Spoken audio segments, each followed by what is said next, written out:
Welcome to Mending Monday. Today I'm going to talk about one of the most common mending needs that we have in our closet, and that is putting a hem in a pair of pants, or really a hem in anything. This pair of pants is actually from a customer of mine. They're so gorgeous. It's like palazzo pants, and they're just so cute, and she wants them shortened because she wants to wear them with boots. One thing that we did in this situation was I pinned it actually up and pinned it in place so that she could look in a mirror and see roughly what it was going to look like at various lengths. And then we moved it around until we got to the point where that was the length that she wanted. So at that point then I used my measuring, or you could use a yardstick or a rigid measuring ruler like this, and I determined how far from the floor, wearing her shoes, how far from the floor she wanted it to be. So I believe in this case it was 9 inches off the floor. I measured to that and I put in, now in this case I used safety pins. And part of the reason for that was because she was going to be taking it off and I was going to be putting it in my mending closet, like where I keep all of the projects that I'm working on. And I wanted to make sure that I would not lose any of the pins. And so I have actually moved to using safety pins a lot for this kind of thing. Another thing that I will explain when we get up to the sewing machine on this one, this is a woven material. It's also a polyester, and it's a relatively thin material. It's not thin in terms of like it's, you know, see-through or something, but it's a fairly lightweight, flexible material. And so I am going to do something special with this one to finish the edge. Because it's a woven, it has to have a finished edge. And so, but I'm not going to use my serger on this. And the reason for that is because I feel like when you serge a material that's relatively thin like this, when you turn it up and press it, sometimes if you'll imagine like the threads of the serging itself create sort of a row of bumpiness on the fabric, and when you press it, sometimes when the fabric is thin enough, it will actually make sort of a bumpy look on the exterior of the fabric. And so I'm not going to use a serger on this one. Now, if this was a thicker material, if it was more of like a gabardine or a twill or a denim or something like that, where there was not any chance that just pressing it was going to show through on the other side, then I would serge it. But I'm going to show you what I will do in this case to finish the edge and not use a serger for it, okay? So let's go upstairs. I'm going to now cut the fabric, and I'll show you what I'm going to do with that. Then we're going to finish the edge, then we're going to turn it under, and then we're going to use the blind hem stitch on the sewing machine to put the final stitching in, okay? Let's go upstairs.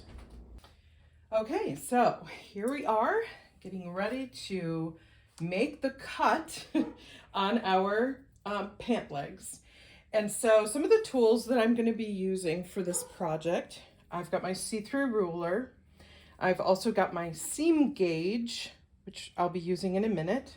For this, I'm actually also going to use my blue pen. This goes away in cold water, so it's great for marking things. And then, of course, we're going to need a pair of scissors. And eventually we're going to need the iron. We don't need the iron right yet. So the first thing I'm going to do, I mentioned that I used safety pins. I'm flipping all of them up in the upward direction so that what I'm looking at, where the pin is going through, is where I thought at the time that I wanted it to be hemmed at, okay? But they are not in line. So if I even try to line these up, this one is about a ½ an inch higher than these other two. So I'm going to even it out based on the two that are closest together. And then the other thing is that in this what I'm planning to do is I want a 1.5 inch hem, plus for this situation, I'm adding a 3/4 of an inch that I'm gonna fold under, and that will be my finished edge, and you'll see what I'm talking about. But anyway, so the hem itself is gonna be 1.5 inches, but then I want another 3/4 of an inch for turning it under. That's because I'm not going to serge it. As I mentioned before, I'm not going to serge it, but I'm going to turn it under and top stitch. So 3/4 of an inch for that purpose gives me a total of 2.5 inches that I need from wherever I marked was what I wanted the hemline to be. I want another 2.5 inches that is for what I'm going to be turning up. Okay. So the other thing I want to mention is that this garment from the manufacturer is just top stitched. That's another way that you could go. I personally like a more finished looking hem, and so that's why I use the blind hem stitch on my machine. I would say 80% of the time I use the blind hem stitch. To me, top stitching is a choice. It's a design detail, but for me, on a pair of pants like this, which are a more, I feel they're a very dressy pant. They're a dressy material. I feel like the top stitching is just not very, I don't know, it's just not in keeping to my mind with the nature of this garment. And so that's why I'm not going to top stitch my hem. Okay, so I am lining up my see-through ruler, and again I want 2.25 inches, so I can see this little hash mark here is 2.25 inches, and I'm lining it up on my safety pin, and I'm lining this one also up on my safety pin. Okay, and now I'm going to use my blue marker to lightly mark. Now this comes out in cold water, and so honestly, I won't even take it out because it's going to be turned under, you'll see, plus, so it won't even be visible in any way, but the first time she washes these, it will go away. So it doesn't really matter, but it will go away the first time she washes these. Now I'm just refolding the pant leg so that I can mark the next set. I want to see this pin here, so I'm going to fold this a little bit more so that third pin is exposed, right? So I have all 3 of these pins. I've got them all folded up or turned up. I'm going to line it up with the blue marking pen that I just put there, plus I'm going to line this one up with my 2.25 inches and see that they are roughly the same. So here we go. We're going to mark again with my blue pen up to there, and then I'm going to turn and do one more time to connect this up, and they're off just a little bit. So let's see here. We're going to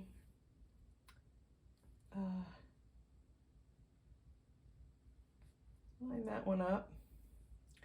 Okay, so I'm making this just a little bit different than what it was there. And so it sort of lines up. It's all, it won't really matter when you get down to the finished product, right? Because it will all even itself out. But anyway, so that's how I would mark that. And now, before I cut anything, I'm going to mark the other leg and make sure that it's somewhat roughly similar to the leg that I just did, because I don't want to end up with, all of a sudden I realize I've taken, half an inch more on one leg than I did on the other, and assuming that your person that you're doing this for has the same length legs, which sometimes we don't. Sometimes there's a reason why it might be different. Now this one's way different than these two. So let me just check here. And it might be interesting too to know, okay, so this is the front. This is the front. So I'm gonna go off of these 3. And again, my 2.25 inches. So now let's double check to see how close these are. Both legs, are they fairly similar? So we're going to be cutting off roughly just a tiny bit more than 2 inches. And on this side, yep, again, it's just a little bit, not quite 2 1/4 inches. On the back, cutting off 1 3/4 inches. And on this one, on the back side, what do we got? Yep, 1 3/4 inches. So they're really very close to the same. They may not be identical, but that's okay. And now I'm going to slip the pant leg onto the the ironing board. And now I am simply cutting along my blue line. So I'm going to start at a hem. Sorry, I started a side seam. And I'm going to cut along this blue line that I just marked. Don't be afraid. This is, you've measured it, you double checked it. You are absolutely doing the right thing here, so don't be afraid to cut. You have to cut in order to make the changes that we want to make. You have to make a cut. So we've cut both pant legs. Now remember, well, first of all, we can take out all of our safety pins. We no longer need these because we are going to now trust the edge that we just created by cutting that off. So this is now our new edge. Now, if you remember, I said that I'm not going to serge these edges, and instead I'm going to first turn up a 3/4 inch hemline, and then I'm going to stitch that down. Okay, so now I'm going to turn the pant leg inside out, and I'm going to put it onto my ironing board, and this is where I'm going to use my seam gauge, and I'm going to set my seam gauge for that 3/4 inch. Okay, so the blue marker I'm setting on the 3/4 inch line. That indicates to me where I'm going to press up and pin. I also went and grabbed my pins because I'm going to pin while I press. So again, I'm not finishing that seam. You'll see what this is going to do in a second. I'm going to just press up 3/4 inch. I use that seam gauge to double check it as I'm pressing. I've got my iron set on a steam setting. I set it on the highest it will go, and I always use my Teflon iron safe plate to protect my fabric. I have never burned fabric. You can hear my neighbors are cutting down trees. If you hear a weird sound, that is the tree people cutting down a tree across the street.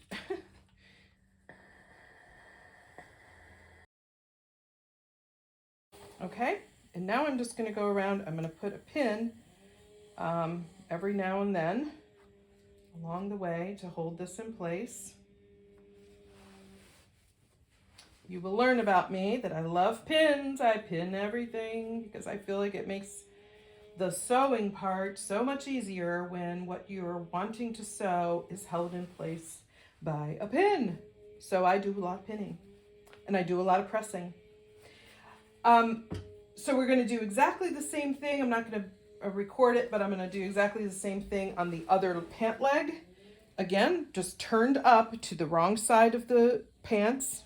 Again, it's inside out, turned up 3/4 inch and pressed it. And the next thing we're going to do is go to the sewing machine.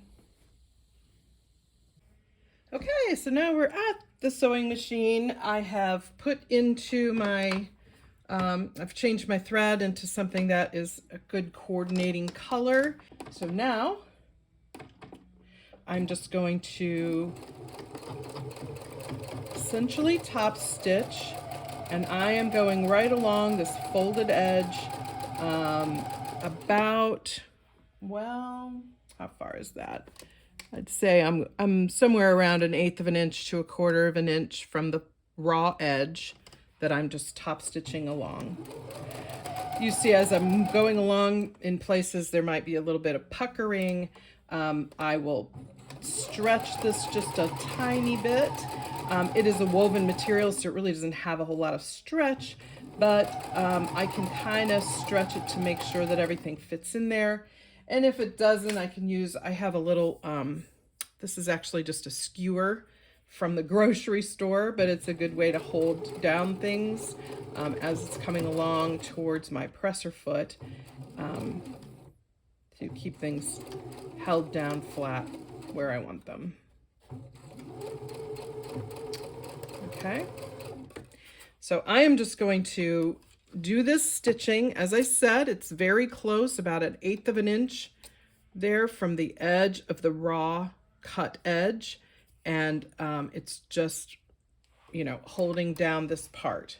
So this is not the finished edge, this is the first step, and I'm doing this because I'm not serging the material.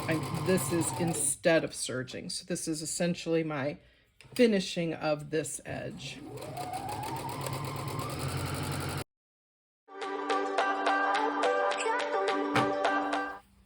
Okay, now I'm going to go and do the same thing on the second leg, and then we're going to get back over to the ironing board to press up the actual hem.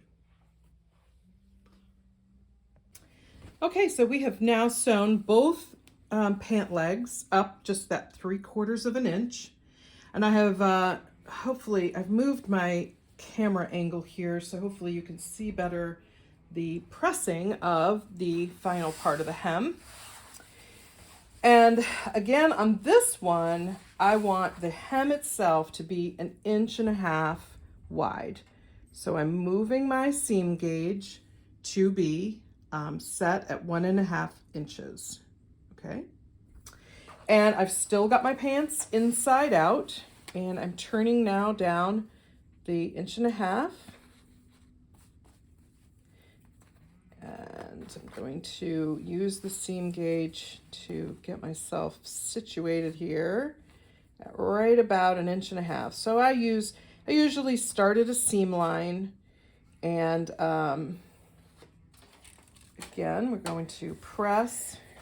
We're going to use our seam gauge to make sure we're at 1.5 inches.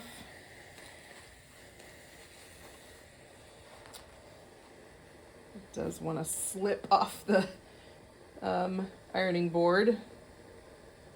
It's easier to do this when you're not trying to also film yourself, I will tell you that. So if don't worry about all the awkward positions I'm in, that's only because I'm trying to film it. Now on this, I want to put the pins, because I am still going to pin this, but I'm putting the pins parallel to the folded edge and right about in the middle. So this is where ultimately I'm going to be doing the blind hem stitch. I'm going to be turning it under like that. So these pins are going to come along this way. And I will pin here as well.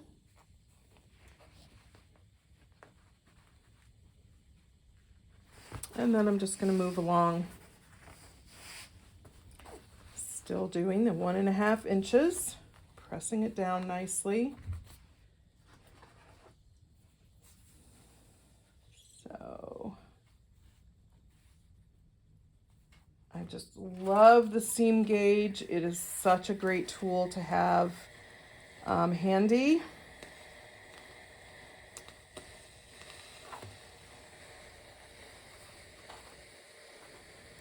And I'm going to double check. This looks like it got a little bit less than 1.5 inches there, so I'm going to adjust that. You see how I leave my iron there? And it is just steaming away. That's because I have this Teflon plate on here and I know that it's not going to scorch my material. Okay. But you can see here that I've got a really nice 1.5 inch hem pressed up. It's looking great. All right, so I'm just going to do this now for the other pant leg, and then we will meet back at the sewing machine. Okay, we're back at the machine, and now I'm going to show you, we're going to be doing the blind hem stitch.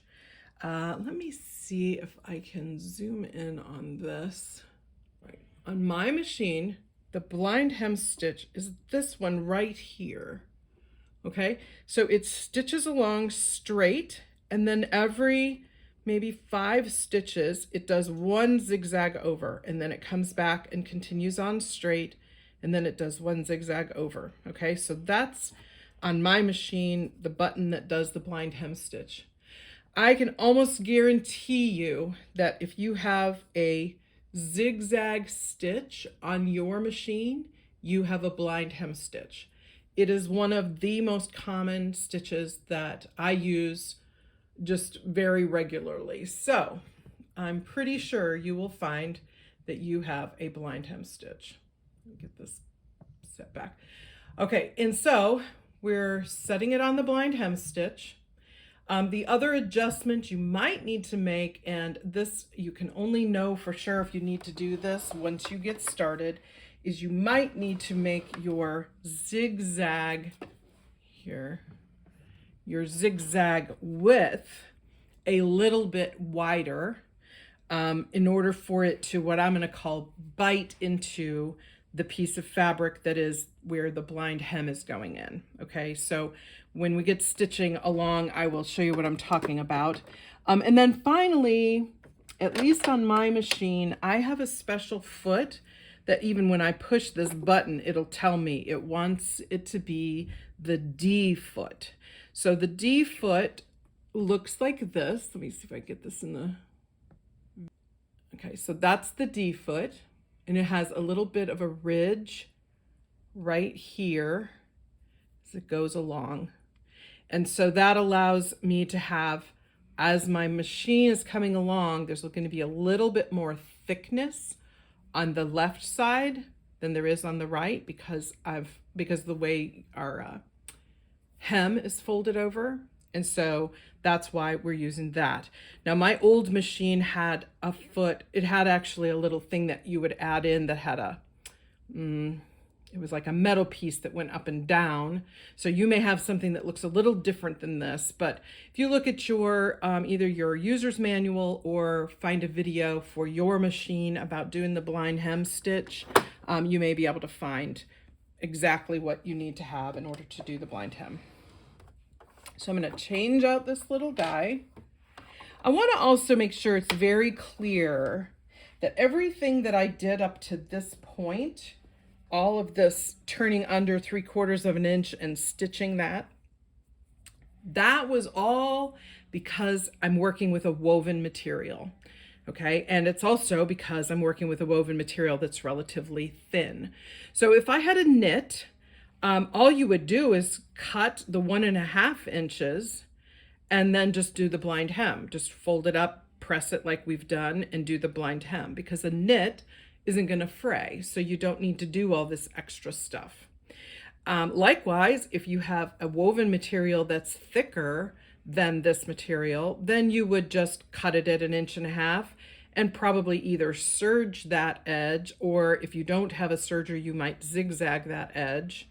However you want to do to finish the raw edge of the woven material, and then you would just do the blind hem. Okay, so a lot of what we've just done, a lot of the time this has taken is because this is a lighter weight woven material, and that's the method that I used to make sure it doesn't fray all over the place. Okay, so again, if you have a knit, if you have a thicker woven material, then you don't need to do all these steps that we've done so far. All right, so we're set up. We've got our stitch set to the blind hem stitch. And now what we're going to do is we're going to fold back the hem. And so that we have, we'll be in this position, we're going to have one area that's, there's a fold, and then this underneath part is the part that we just finished off here, or it would be a raw edge, one of those two things, okay? So once again, let me show you. So starting from this position, our garment is still inside out. We're just folding back this hem and leaving this edge that we had, which again, if this was a knit, this would just be a raw edge. Do you see there's our stitching? And so that's what we're going to be putting into the machine. And we're going to be, I'm not going to start on the seam allowance at the seam, but just after it. All right. Let me see if I can zoom in on what this is exactly looking like. Okay, do you see? That's that special foot that I have. Now, it's my needle just went down through all of the layers. That's the zigzag. Now I'm gonna go straight. I am still gonna back tack just because I'm a back tacker. I'm gonna remove my pins as I work. So as I go along, I'm removing my pins, but remember those pins are put in that direction. So we're gonna just come along. And now I'm gonna do a few stitches and then I'm gonna double check to see if it is actually biting my fabric. When I say biting my fabric, what I mean is that it is actually catching that layer. And I need to go a little bit farther, but I'm pretty sure it is. No, actually it is not. Okay, so what I'm finding here is even though I'm going right along that folded edge, it isn't actually biting. So that means I need to increase the width of my zigzag. So it was set at 3, that was the default. So I just put it up to 3.5. I just clicked it once. And now I'm going to stitch a little bit farther to see how it does. I can actually hear it going in. If you listen, you'll hear what I'm talking about. You can hear that zigzag go in. And now when I look, yes, it's biting it. Do you see? Right there. I'll show you when I get it out of the machine up close. I'll show you what it looks like. So now that I know that's set properly, now I just am going to go along. I'm keeping it right up along the edge of this special presser foot that I have. When I say it, I mean the folded edge.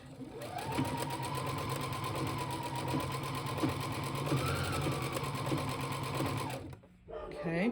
As I work, I'm removing my pins. They don't stitch over the pins. But the pins do help me make sure that it doesn't get wonkified. I don't know if that makes sense, wonkified. Now here I have a little bit of a challenge because I have some, you see there's some puckering here.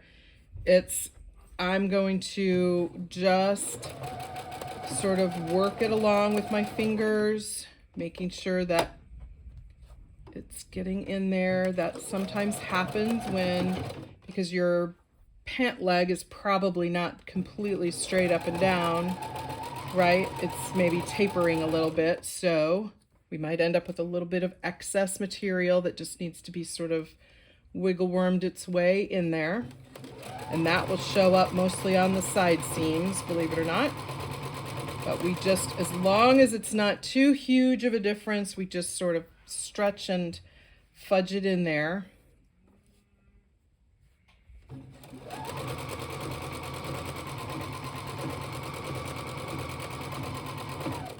Every now and then I double check and make sure that it is, yep, it's biting.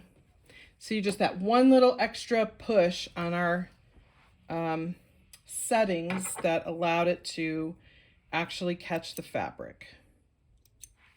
Now, this all has seemed probably like it's taken a lot of time, but once you get used to doing this, you will discover doing a hem like this is, you could probably do a hem on a pair of pants in about a half an hour. this blind hem stitch. So it is not, you know, a hugely difficult project. And I'm just being thorough to show you exactly what I'm doing. But when it comes to actually doing it, it really is not a very difficult project. Okay, and I'm going to stop right there. Oh, actually, no, I'm not going to stop right there because remember, it wasn't biting. So I'm going to keep on going beyond where I started because it wasn't biting there at that very beginning part. Okay, now I'm to the point where I have it working well. Okay, I'm going to trim my threads. And now, let me show, hopefully I can, I've got this zoomed in, let me zoom back out and hopefully you can see where the stitch is coming across, right? And if I look at this side, if I open it, there's the stitching that had been part of what I was folding up to enclose that raw edge. And now on the right side, which we're gonna go press it, but on the right side of the fabric, you can see that's what the blind hem stitch ends up looking like. Okay, we're back at the ironing board. Now I'm going to turn these right side out again.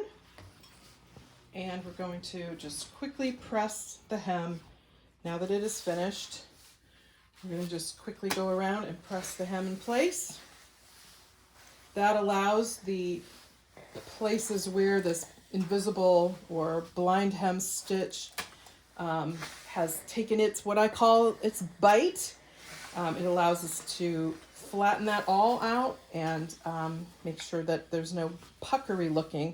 Do you see, without pressing it, you can kind of see the puckery lookingness to those little areas.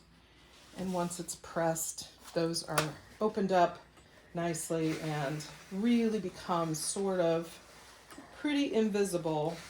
There you go. Okay. You can see that blind hem.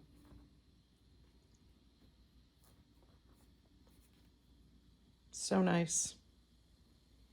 Lovely, lovely. I think she's going to enjoy these pants. She's planning on wearing them to Thanksgiving dinner. All right, so that's it for now. Have a great week. Bye-bye.